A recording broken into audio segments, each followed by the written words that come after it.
জাকাতের টাকা কি গরিব আত্মীয় স্বজনদের নতুন জামা কাপড় কিনে দিতে পারবো? জাকাতের টাকা দিয়ে গরিব মানুষকে কাপড় চোপড় কিনে দিতে পারবেন কি না, এটার উত্তর দেওয়ার আগে আমি একটা এক্সাম্পল দিতে চাই। এক্সাম্পল, উপমাটা আমি একটু বলি। আপনার কাছে একজনের টাকা পাবে, 200 টাকা পাবে। 200 টাকা আপনি ধার নিয়েছেন, সে টাকাটা আপনি তাকে ফেরত দিতে হবে, সে পাবে তার পাওনা টাকা। বাজারে দেখা হওয়ার পরে তাকে বলছেন, ভাই এদিকে আসেন, আপনি না আমার কাছে 200 টাকা পাবেন? বলে হ্যাঁ। বলে আসেন। ডেকে নিয়ে ফল দোকানে নিয়ে গেলেন, নিয়ে 1 কেজি আপেল কিনে দিলেন 200 টাকা দিয়া বললেন যান বাড়ি যান। উনি যদি বলে ভাই কাহিনী কি? বলে কাহিনী হলো 200 টাকা পাবেন না, আপনি আপেল কিনে দিলাম, বাড়িতে চলে যান। কি বলেন? মায়ের একটাও নিচে পড়বে?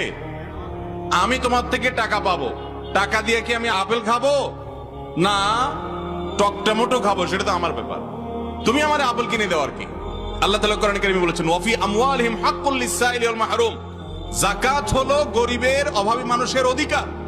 আল্লাহ তাআলা অধিকার ঠিক করে দিয়েছেন, তার অধিকারের টাকা আপনি তাকে দিবেন, সেই টাকা দিয়ে সে কাপড় কিনবে না ঔষধ কিনবে না চাউল কিনবে, এটা তার ব্যাপার।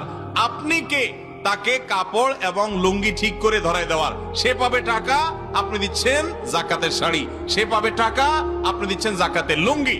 জাকাতের শাড়ি লুঙ্গি বলতে কোনো কিছু ইসলামে, আবার জাকাতের শাড়ি লুঙ্গি বলতে যেগুলো দেওয়া হয় এক দোয়াতে বরবাদ হয়ে যায়, আছে না নাই আমাদের সমাজে? এগুলো উচিত নয়।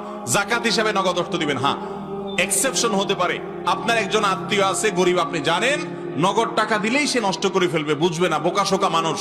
আপনি জানেন সে কথার কথা সেলাইয়ের কাজ করে, তার একটা ভালো মেশিন হলে সে উপার্জন করতে পারে, তাহলে জাকাতের টাকা দিয়ে তাকে আপনারা মেশিন কিনে দিলেন, এটা ঠিক আছে।